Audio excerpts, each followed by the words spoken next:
Dad, when did you build this car? I didn't build it. I bought it from my local Plymouth dealer. Holy shit! You watch your mouth, young man. Pork. Hey guys! My dad didn't build this car! He bought it! What? We can't hear you. Our pants are too high. Hot turds. I'll come tell you face to face! Look out! It's a Mustang! Ah!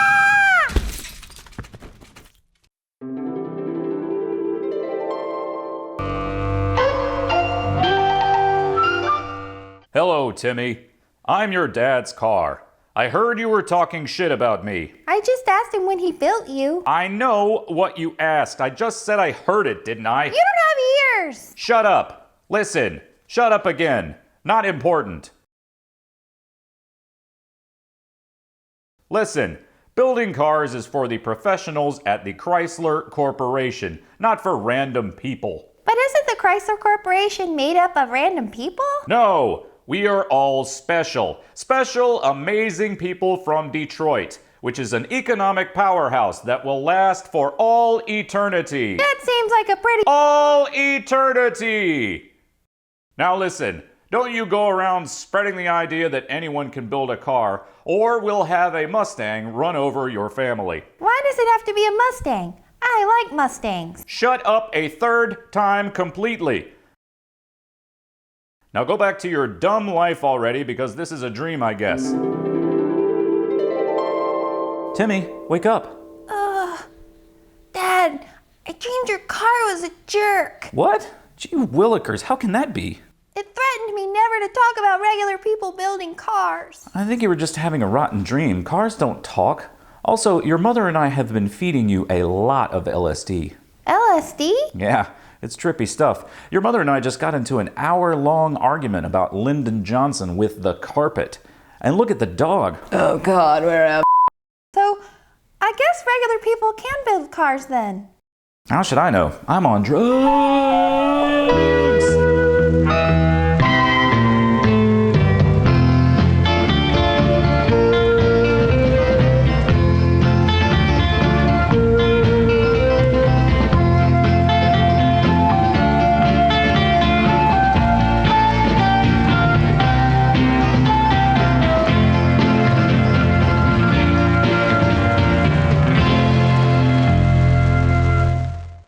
The moral of the story here is it's okay to build your own car. And don't give drugs to your kids or your dog.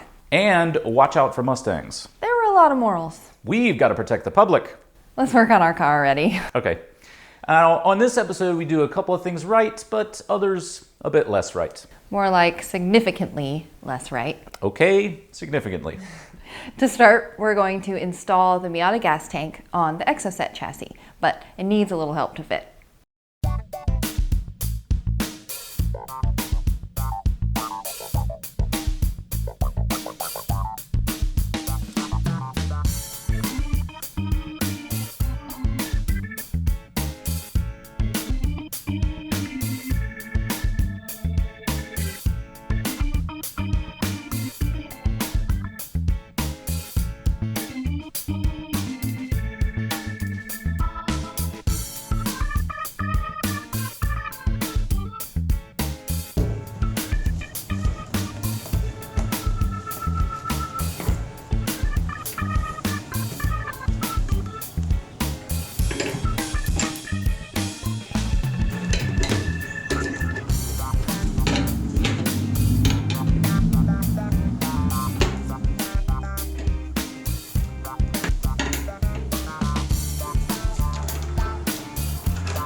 As you saw there, I put the fuel filter on after the T intersection of the hoses.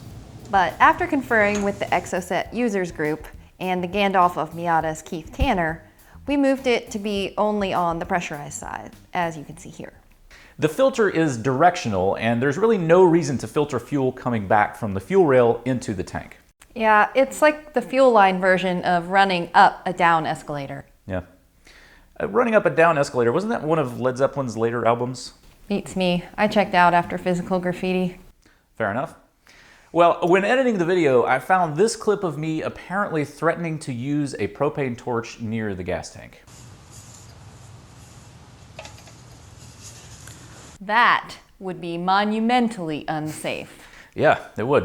I don't remember why I decided to film myself doing that, but just in case I intended it as a warning, don't use fire near gasoline. Unless you are prepared for a whole lot of awesome all at once. Yes. And speaking of a whole lot of awesome, if you're enjoying this show, we would love your support on Patreon. With your help, you, the people, we can bring you all the car-related shenanigans you can bear to watch. Yes, and maybe a tiny bit more than you can bear to watch.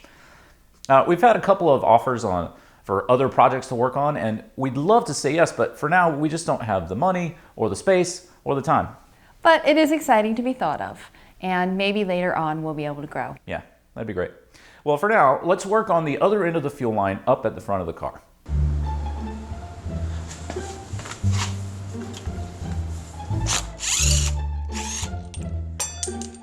Of course.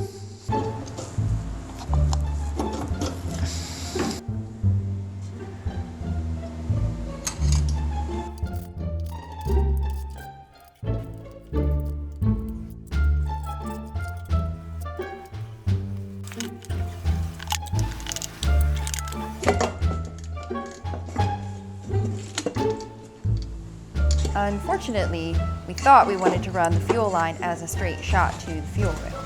Yeah, that was my bad. I forgot all about the fuel pressure regulator. And when I say forgot, I mean didn't know. We completely disassembled the intake manifold to give us access to the squirty bits, and then put it all back together.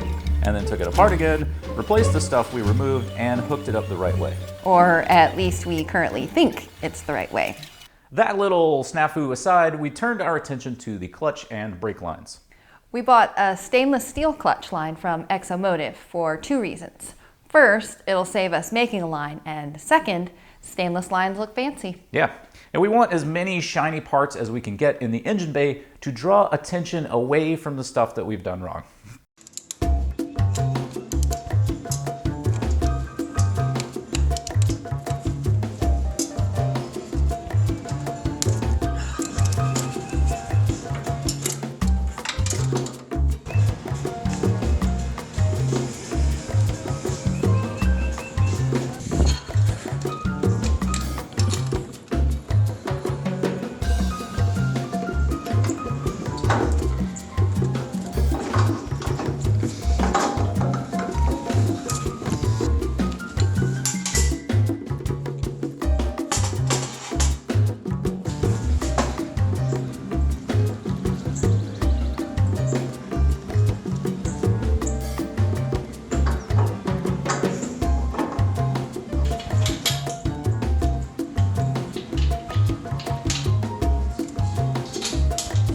Here you can see us using some spacers to give the banjo fitting clearance against the frame. It's not ideal because it makes the master cylinder slightly off kilter, but it should work okay. That's pretty close. With the clutch line installed, we can focus on the brakes. Now, going when you want to go is fun, but stopping when you want to stop will save you a lot of money on underpants. That is true. We spent a lot of time trying to learn how to use old school brake line flaring tools to make brake line flares. Yeah, but even with the practice, the results were not ideal. As a matter of fact, I broke our friend Tim's Matco flaring tool at his shop, so shout out to Classic 73 Garage for not being too pissed about it. Yeah, but then we saw a super grumpy body man we know using a brake line tool that he bought from Eastwood. So we bought one of those for our own. Yeah, if a guy that grumpy can use a tool and be happy, it's gotta be good. Yeah, really. Check out our unboxing video of the Eastwood flaring tool for more on it, but here you can see us using it with our usual skills.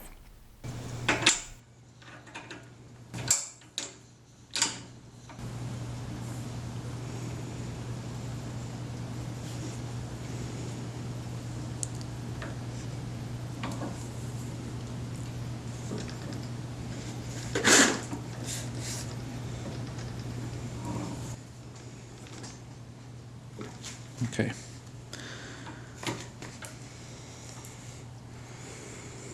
Operation 1 3/16.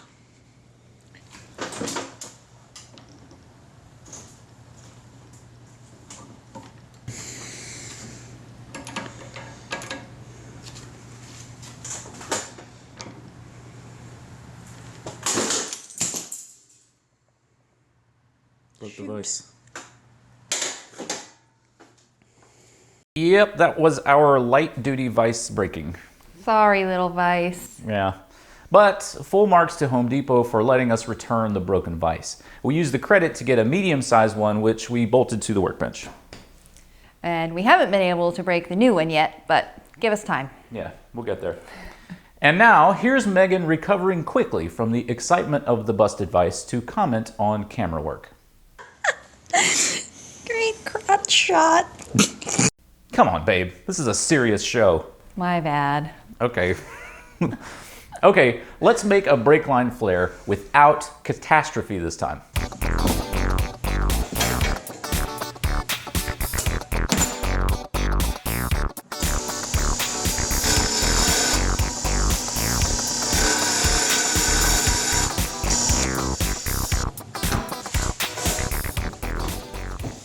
Don't forget to put the screwy thing on the line before you make your flare. Yeah, if you get a perfect flare and then realize you can't attach it because you forgot the fitting, I mean, you better believe we made that mistake a few times. Oh yes, we did. And on that shocking bit of news, we draw to a close. Yeah. Thanks as always for watching. We would love to have you as a subscriber. And we'd love it even more if you got on board this homemade car show train by supporting us on Patreon. Yeah. Choo choo. Thanks for everything, like we say. Check out our website, buy a t-shirt, do InstaFace with our tweet book, and if you see something we did wrong, let us know. Thanks again to Classic 73 Garage, to all of our Patreon supporters, Tom's Turbo Garage, Bad Obsession Motorsports, and Eric the Car Guy. You guys are all super cool. Everybody's been really cool. So I was planning to close this video like one of my favorite YouTube channels, AVE, would, but since we broke our vise, I don't know what to say. How about keep from breaking your vise? Okay. Thanks a lot for watching. Keep from breaking your vise.